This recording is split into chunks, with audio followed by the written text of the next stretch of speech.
Hey, what's up you guys? Welcome back to my channel.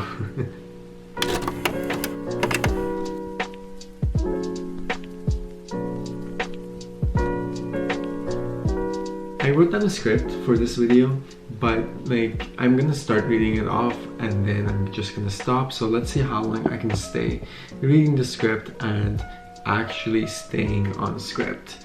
So hey, what's up you guys, welcome back to my channel. It's your boy Lim, back with another sit down video, which is weird. I haven't really done any sit down videos. Also, I'm really sorry I look like this right now. I've been really sick for the past few days and I thought it would just be easier to make a video at home and talk to you guys one-on-one. I thought it would be a good idea to tell you guys about my channel, what I'm trying to get out of it, and where we can kind of take it in the next coming months and what you guys can expect from this channel. So for the longest time, I would always go on random photo shoots with my friends and the people in my life. So we would just take fun photos, take photos for our Instagrams and just have fun with it.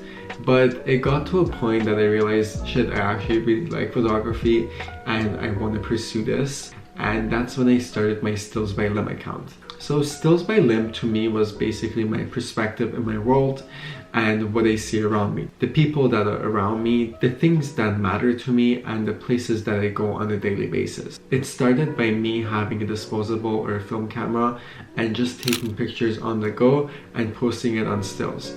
And I had a lot of fun with it, but it got to a point that I was getting more serious with photography and I wanted to just do bigger things. I realized that I don't like to just post a picture on Instagram and that's the end of it. To me, I personally felt kind of restricted by just Instagram. I wanted to have more creative freedom and control over how I was putting out my content and how I was kind of like showing everyone my work, and Instagram just wasn't doing it. I tried different things with Instagram. I tried like putting songs over photos, posting them on my story, just to kind of like have more control, but I just felt like it wasn't giving me the control or the creative freedom that I needed. I started my YouTube initially just to vlog my daily life, but it kind of is going towards the direction of me making it more of a photography account and releasing more photography related content in addition to just my daily life and vlogs. And that's why I wanted to kind of like update you guys on what I'm trying to do with this channel. I think with my YouTube I have more of a opportunity to elevate my content, to be able to show you guys what the process looks like, to show you guys how a picture or a still is not just about the picture. Yes, Stills by Lim stands for a moment frozen in time. I just think that is crazy. But to me, photography is more than just the picture itself. I really care about the people that are in my photos. I love shooting people, that's my favorite subject. But I wanted to show you guys more than just the picture. I want to be able to show you guys the process, the people that are behind that picture, how the picture is taken, what jokes are being made as we're making the pictures and as we're taking the pictures. So that's why I think this YouTube channel is the perfect medium for me to put out my work. And I'm excited to be posting videos here. I hope you guys are subscribed because there's a lot coming. So today I kind of wanted to take you guys through the history of my photography, through the different cameras that I've had and the pictures I've taken with them, and how all my pictures have evolved through the years with the different cameras, and we can kind of take it from here together with the next photo shoots and the next videos together. So without further ado, these are my cameras. Let's go. The first camera that I ever had was this. My mom bought me this camera when I was about 6 or 7 years old, and I remember I would take it everywhere with me. Every fam jam that we had, I would always like pull up with this camera and like take pictures of my cousins, my aunts, and like all my family. I remember I would take it to kindergarten and like take pictures of my friends, and like always, like I would always have this on me. And like I remember I got into trouble with it once, and like my teacher was like, don't be like taking pictures of me, and I was like in class taking pictures of my teacher. I was a weird kid, still am, had a photo book. I had a full photo book of all the pictures I took with this, which I should find. Honestly, I don't know where it is. So many good memories with this, and I feel like this is the first thing that kind of got me into photography. So my kid is gonna get this camera one day, and they're gonna take pictures with it, and I hope they get into photography. Like, they better get into photography or anything creative, because like, they're my kids. So yeah, this is the first camera that I had. The first like modern camera that kind of got me into film photography again was a disposable camera. It was a Kodak disposable camera. I think they're called Kodak Fun Savers. They're like little yellow cameras. And I remember I picked that up on my way to see my cousin one day. We were going to Dave & Buster's with my cousin Kiki Fitness and Sound by Kiana. That's when everyone was like trying to take pictures at like arcades and like things like that. So that's what we were doing too. That was about 2 years ago, and that's how I kind of got into film photography again recently. So after I developed those film photos that I took at Dave & Buster's, I kind of fell in love with it again, with photography and specifically film photography. And that's when I went to my local vintage store and bought this camera. Tip: always check out your local vintage stores or your thrift stores in your area, because you are going to be surprised about like what you can find. Most of my cameras I found from thrift stores or I bought on eBay. It's a Canon Super Shot Owl, and I remember I was obsessed with this camera. Even though it's a really shitty camera, I personally think that to develop your style for photography or anything creative, you should start with the shittiest of the shitty.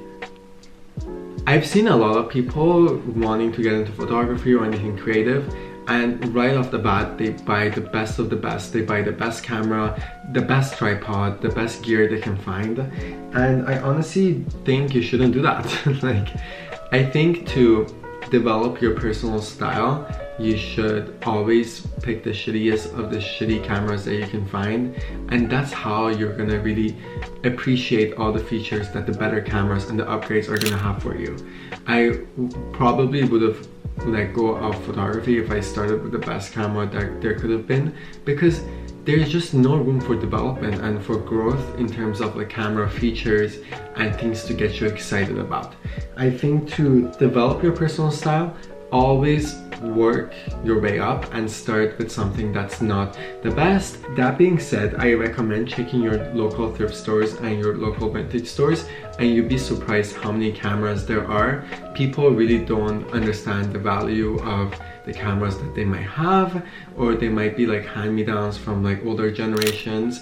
So always check out thrift stores, vintage stores, and any garage sales you'll see, because you might be able to find some really good finds there. So yeah, I'm really appreciative of this camera. I'm glad I picked this up because it got me into the habit of just taking pictures on a daily again. As you can see, it's really bulky and big, so I like would always like have it like on a strap like this. So it actually like fell and broke one day. The battery compartment like doesn't close anymore, and I was really sad about it in the moment, but I kind of took that as a sign to move on to the next cameras and the better things.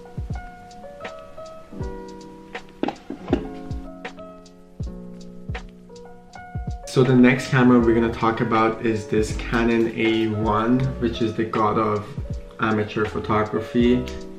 Everyone uses this camera to just kind of get started with photography, and this is what I use too. Again, I thrifted this when I was visiting Western University once. This is my first manual film camera. This is the first camera that gave me some control over the aperture and the shutter speeds with film photos, which was really interesting and new to me on a film camera. When you're using a point and shoot like this, you're not going to be worrying about any of the settings. It's like using it on automatic, and it's going to do everything for you. All you have to do is focus and take the picture. This camera got my brain thinking more about how I take a picture. It kind of slowed down my photography, which was something that I enjoyed at the time, because then I would have to take time to focus.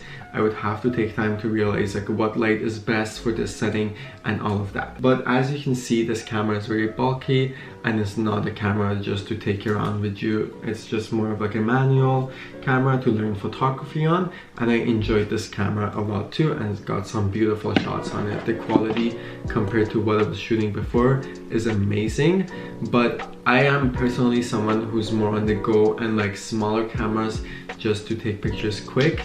So that's why I recently ordered a new film camera, a more professional point and shoot, which I'm excited to show you guys.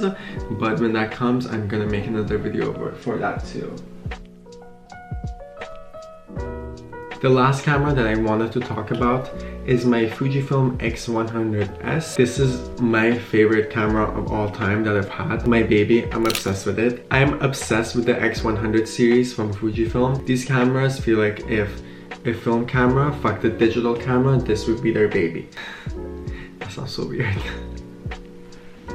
This has an analog viewfinder, so that means that I won't have to look through the lens when I'm taking the pictures. I can actually look through here when I'm taking the pictures, which makes my photography more intuitive, and it makes it feel more like a film photo and the format that I'm used to. A lot of people come to film photography from digital. I'm kind of the other way. I feel like I go from film to digital, but this camera was the best switch I've ever done. I was hesitant about taking digital photos, but I think if you are invested in film photography and you're used to the format, definitely consider Fujifilm because they make some great cameras. It just makes it fun. This camera has no zoom, the lens is fixed, so it makes me kind of work for my shot, and that's what I'm used to with film photography. With a lot of DSLRs and digital cameras, you are kind of used to the camera doing everything for you, but with this camera, you have full control over what you want to do, and all the buttons are also physical, so you won't have to like go on the camera and change the settings, change the aperture. You won't have to do any of that. You can do all of that on the camera itself. The shutter speed is right up here, just like how I'm used to with the other cameras. So this is the perfect camera if you are in film photography and you're kind of thinking of taking some more digital photos. Definitely would recommend. Also, the quality is amazing. Like, what the fuck? It's so tiny, it's cute. Like, what else could you ask for? It's so cute, look at it. Look how cute this camera is. Like, it's a cute camera. It's a cute camera. I've gotten a lot of compliments just walking down the street with this camera. So, yeah. Well, thank you guys so much for watching this video. I know the format was a bit weird because you guys are more used to vlog style videos, but I really enjoyed sitting down with you guys one-on-one talking about photography and things I'm passionate about. So I'm gonna try and link all these cameras except this one down in the bio if you guys are interested in looking at them and maybe possibly purchasing them.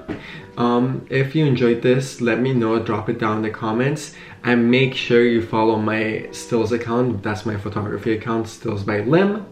Love that. New video coming on Sunday. We're gonna be doing another photo shoot with one of my friends, and I'm really excited about that video, so keep an eye out for that. But that's it for this video. I'll see you guys at the next one.